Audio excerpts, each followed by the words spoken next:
नमस्कार दोस्तों, आज का डिक्टेशन प्रतिलेखन संख्या 22। रेडी रहिएगा, 5 सेकेंड बाद आपका डिक्टेशन शुरू हो जाएगा। Ready start. अध्यक्ष महोदय, मानव संसाधन विकास मंत्रालय की मांगों के संबंध में बोलने के लिए मैं खड़ा हुआ हूँ। शिक्षा की पद्धति के बारे में, उसमें परिवर्तन लाने के बारे में, इस क्षेत्र में हमें जो असफलता हाथ लगी है उसके बारे में अभी मेरे मित्र ने बहुत कुछ कहा है। दुर्भाग्य की बात यह है कि देश में सभी लोग यह मानते हैं कि शिक्षा में प्रगति नहीं हुई है। शिक्षा पद्धति में आमूलचूल परिवर्तन नहीं हुए हैं, लेकिन फिर भी इस दिशा में कुछ किया नहीं जाता है। ऐसा प्रतीत होता है कि इस विषय में कुछ भी करने की स्थिति में हम नहीं रहे हैं। स्थिति ज्यों की त्यों चली आ रही है।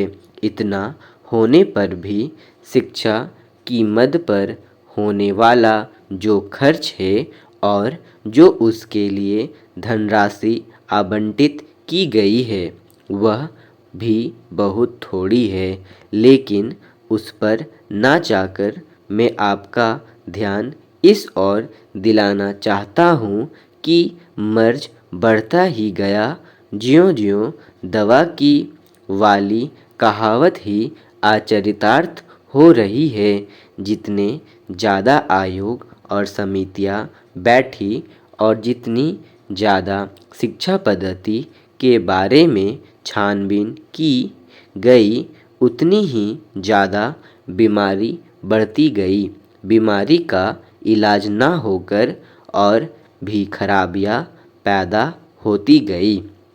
अभी मेरे मित्र ने माननीय मंत्री का ध्यान एक रिपोर्ट की तरफ दिलाया था। इस तरह की बहुत सी रिपोर्ट है। अभी सदस्य महोदय भी एक रिपोर्ट का जिक्र कर रहे थे। रिपोर्ट तो बहुत सी प्रस्तुत हुई है, लेकिन मंत्रालय ने उस पर कभी क्रियान्वयन करने की दिशा में कोई कदम नहीं उठाया। अपनी इस हालत को उन्होंने इसी सदन में स्वयं स्वीकार किया है। अपनी व्यवस्था को उन्होंने स्वयं यहाँ प्रकट किया है।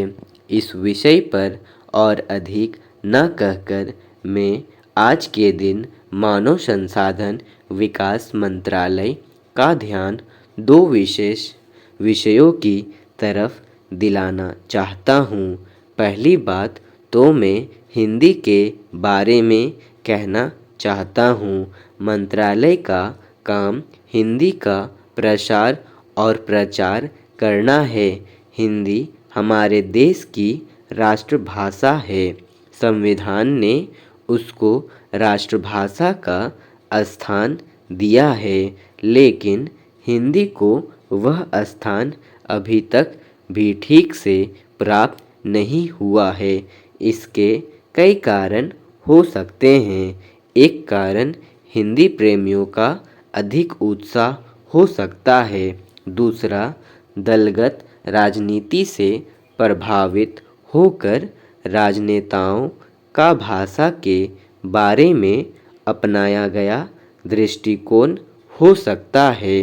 स्टॉप।